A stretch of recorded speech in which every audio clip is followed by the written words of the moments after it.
এই বাংলাদেশে আমরা যেমন কোন জঙ্গিকে দাঁড়াতে দিব না, তেমনি কোন জঙ্গি নাটকও করতে দিব না।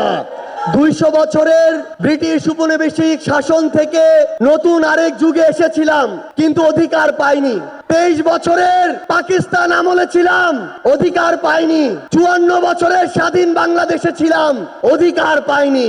আজ থেকে 1 বছর আগে এই মঞ্চে ফ্যাসিবাদী ব্যবস্থার বিলোপ এবং নতুন রাজনৈতিক বন্দোবস্তের স্বপ্নে খুনি হাসিনার পতন ঘটানোর ঘোষণা দেওয়া হয়েছিল।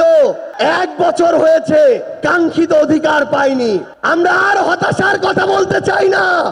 আগামীর বাংলাদেশে আমরা যে অধিকারগুলো পেতে চাই, যেভাবে বাংলাদেশকে দেখতে চাই, আমরা সেগুলো এই মঞ্চ থেকে বলতে এসেছি। 1 বছর আগে এই মঞ্চে ছাত্র জনতার প্রতিনিধি হিসেবে যারা ছিল, তাদের মধ্যে অনেকে আজ এখানে শহীদ পরিবারের সদস্য হিসেবে আছে, অনেকেই এখানে আহত যোদ্ধা হিসেবে আছে। আমরা এই মঞ্চে আজ আমার শহীদ ভাইদের হত্যার বিচার চাইতে এসেছি, আহত যোদ্ধাদের রক্ত ঝরার বিচার চাইতে এসেছি। যে আওয়ামী লীগ, যুবলীগ, ছাত্রলীগের সন্ত্রাসীরা আমার সহযোদ্ধাদের রক্ত ঝরিয়েছে, সেই সন্ত্রাসীদের বিচার চাইতে এসেছি।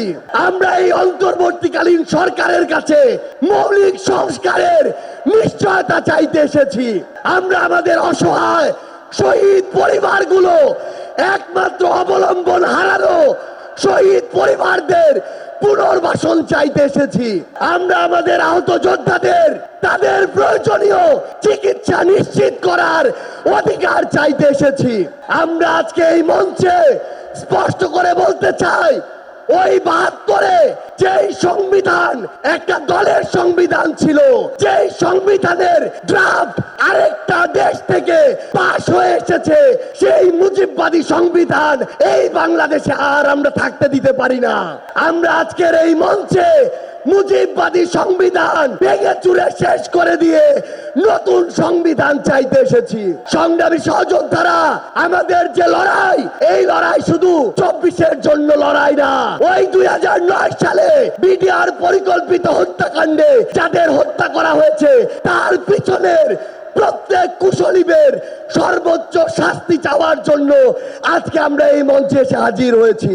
ওই শাপলা চত্বরে 13 সালে যাদেরকে নির্মম ভাবে হত্যা করা হয়েছে, তাদের পিছনে যারা কাজ করেছিল, সে সকল খুনিদের বিচার চাইতে আজকে আমরা এই মঞ্চে এসে দাঁড়িয়েছি।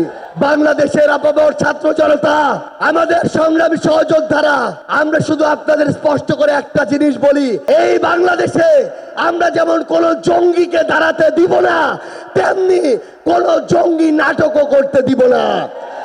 এই বাংলাদেশে সিভিল সোসাইটি নামের কোন দালালকে আর ক্ষমতার চাটুকারিতা করে পার পেতে আমরা দিব না।